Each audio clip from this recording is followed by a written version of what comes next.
Well, my name's Craig Bruesewitz, and have a little trio called the Scarecrow Prophets, and came up with that name when I was reading an article in The Guardian about 50 years ago. Dylan and Beatles met, and the writer of that article called Bob Dylan a Scarecrow Prophet, and I didn't even know, I never heard him called that before, but I thought it'd be a cool name for a band.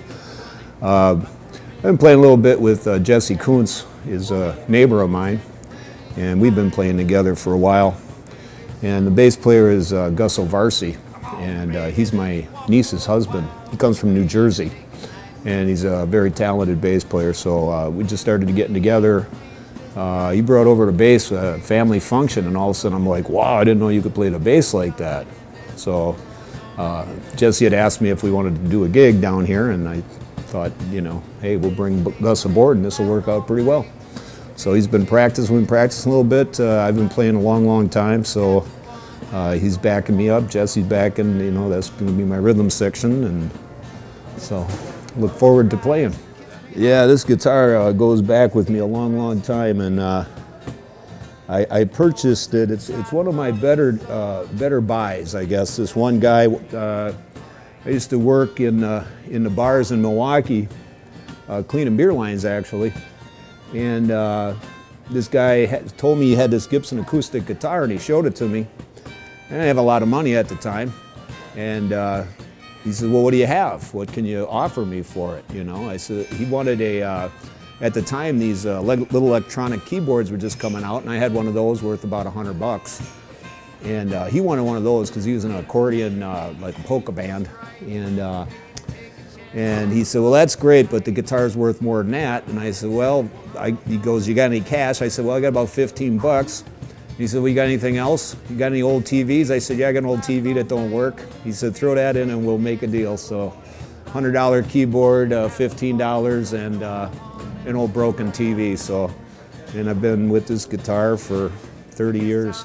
More than 30 years, so it's my everyday fallback guitar. For this gig, we're going to have a few more guitars on stage, and 12-string, and another different Gibson, a newer one. Yeah, I love Gibson guitars. When the Beatles first hit the United States on Ed Sullivan in 1964, I was 9 years old, and of course my older sister, really loved the Beatles, so she was into that. And I just got into the Beatles, and then I was into Dylan, and then I was into the Stones, and everything that came after that. So I took guitar lessons for a while, and then I was in a band when I was about 13 years old, and stopped taking lessons, and so I'm pretty much self-taught. Well, my father's a harmonica player, and I always thought that was a pretty cool instrument. And started playing, trying to play it on the rack like Dylan, you know. And boy, that was really tough at the beginning. It was really hard to do, but eventually I got around, and you know, I like the blues a lot, so that works out well. It's actually more or less the lead instrument in this little trio that we have. Been playing that for, oh man, a long time. Before Walkmans and all of that stuff, if you wanted music on the go, that was the best thing, so I used to always have a harmonica in my pocket walking around town, and you know, so that's how I got going on that.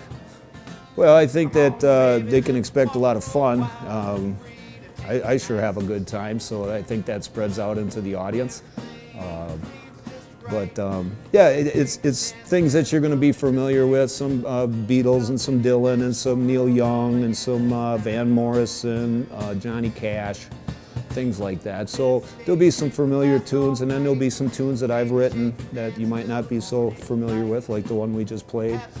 And yeah, I've written songs since the late 70s, and have about 4 CDs out, and a vinyl album from back in 1986 with a band called Stranger, and some real talented musicians I've been able to be around all these years. So did a lot of recording at a place called Firebird Recording down in Milwaukee, and Rami Espinoza, a real talented engineer and guitar player, been hanging around him for a long time. So